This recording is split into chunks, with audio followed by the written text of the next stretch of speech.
दोस्तों आज के इस वीडियो में मैं आपको बताने वाला हूँ कि कम बजट और कम समय में मथुरा और वृंदावन की 2 दिन की यात्रा सही तरीके से कैसे की जा सकती है। लेकिन यात्रा शुरू करने से पहले एक जरूरी बात जान लीजिए। मथुरा और वृंदावन में होटल, ऑटो और गाइड के नाम पर कई लोग आपको लूटने की कोशिश करते हैं। कोई सस्ता कमरा दिलाने की बात करेगा, कोई पूरी यात्रा घुमाने का दावा करेगा और बाद में पैसे या दक्षिणा के नाम पर परेशान किया जाएगा। इस वीडियो में मैं आपको बताऊंगा कि इन सब झंझटों से कैसे बचना है और खुद से बिना फालतू खर्च किए यात्रा कैसे पूरी करनी है। तो चलिए दोस्तों शुरू करते हैं हमारी आज की इस मथुरा वृंदावन यात्रा को। वीडियो अच्छा लगे तो लाइक कर दीजिएगा, अपने दोस्तों के साथ शेयर कर दीजिएगा और चैनल पर नए हो तो चैनल को सब्सक्राइब करके बेल आइकन को दबा दीजिएगा, जिससे हमारे आने वाले वीडियो के नोटिफिकेशन आप तक सबसे पहले पहुंचे।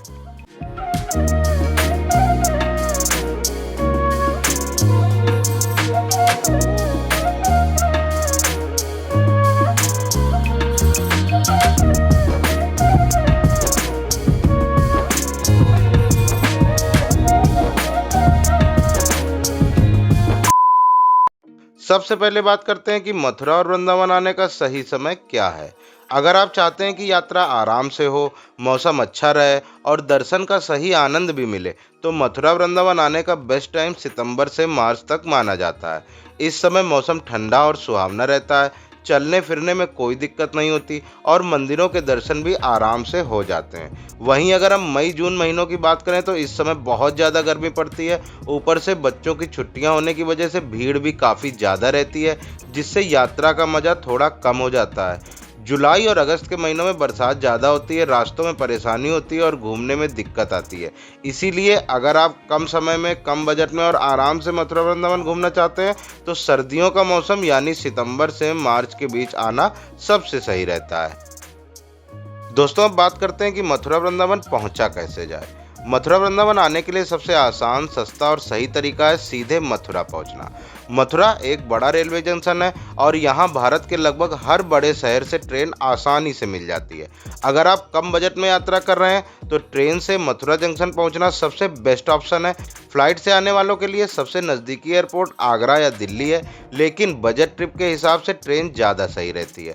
मथुरा पहुंचने के बाद वृंदावन जाना बहुत ही आसान है।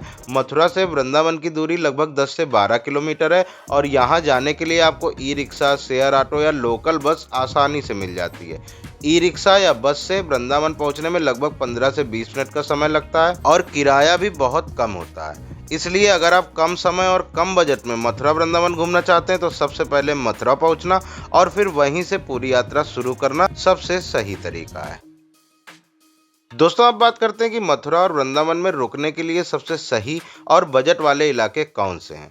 तो अगर आप मथुरा में रुकना चाहते हैं तो 2 इलाके सबसे ज़्यादा सुविधाजनक हैं, होली गेट एरिया और श्री कृष्ण जन्मभूमि के आसपास का एरिया। इन दोनों जगहों पर आपको अच्छे बजट होटल और धर्मशालाएं आसानी से मिल जाती हैं। श्री कृष्ण जन्मभूमि के पास आपको लगभग 500 से 600 रुपये में डबल बेडरूम मिलना शुरू हो जाता है, जो 2 लोगों के लिए बिल्कुल ठीक रहता है। इसी तरह होली गेट के पास तिलक द्वार अग्रवाल धर्मशाला है, जहां पर लगभग 500 रुपये में रूम मिलना शुरू हो जाता है। अब अगर आप वृंदावन में रुकना चाहते हैं तो वृंदावन में प्रेम मंदिर के आसपास रुकना सबसे अच्छा रहता है। इसकी सबसे बड़ी वजह यह है कि प्रेम मंदिर के आसपास खाने पीने की अच्छी और सस्ती जगहें आसानी से मिल जाती हैं और घूमने में भी दिक्कत नहीं होती।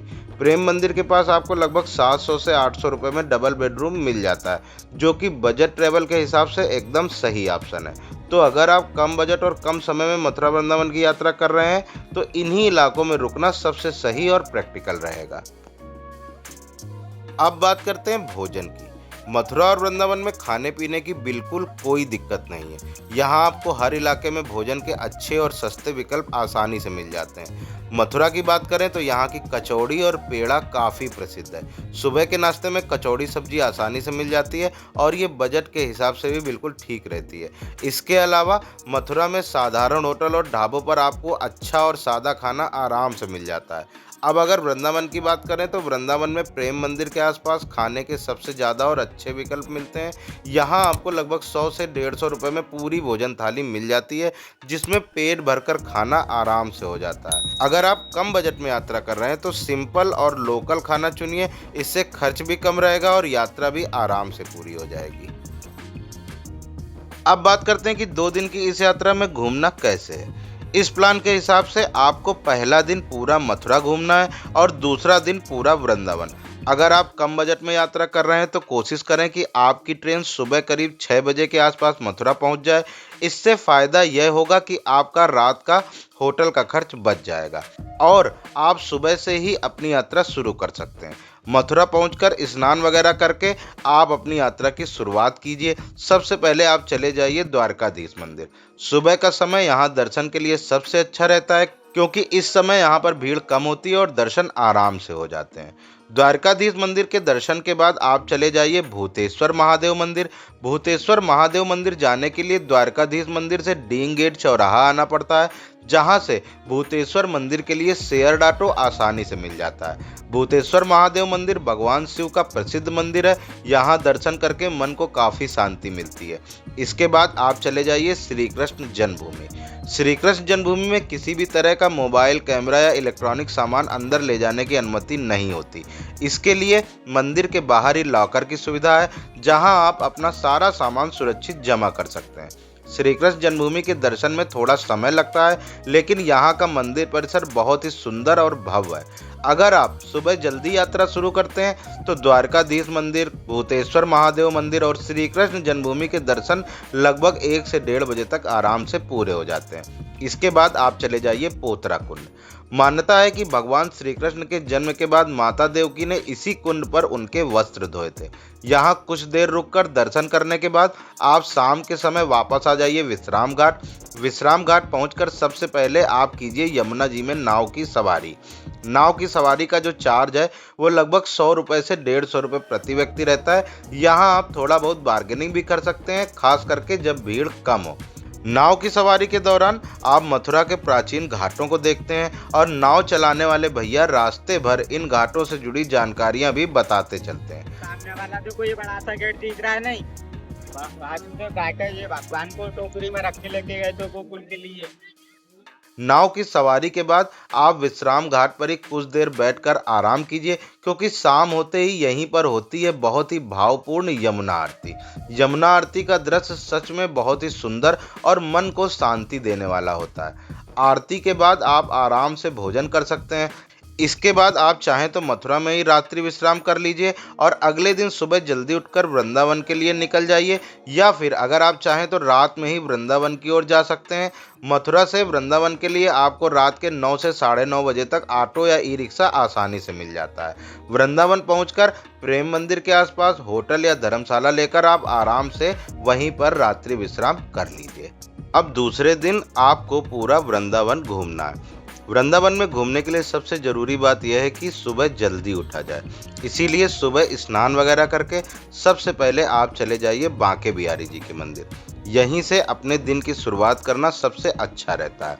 सुबह के समय बांके बिहारी जी के दर्शन का अलग ही आनंद होता है। बांके बिहारी जी के मंदिर के बिल्कुल पास में ही स्थित है राधा वल्लभ मंदिर। तो बांके बिहारी जी के दर्शन के बाद आप वहीं से राधा वल्लभ मंदिर पैदल पैदल चले जाइए।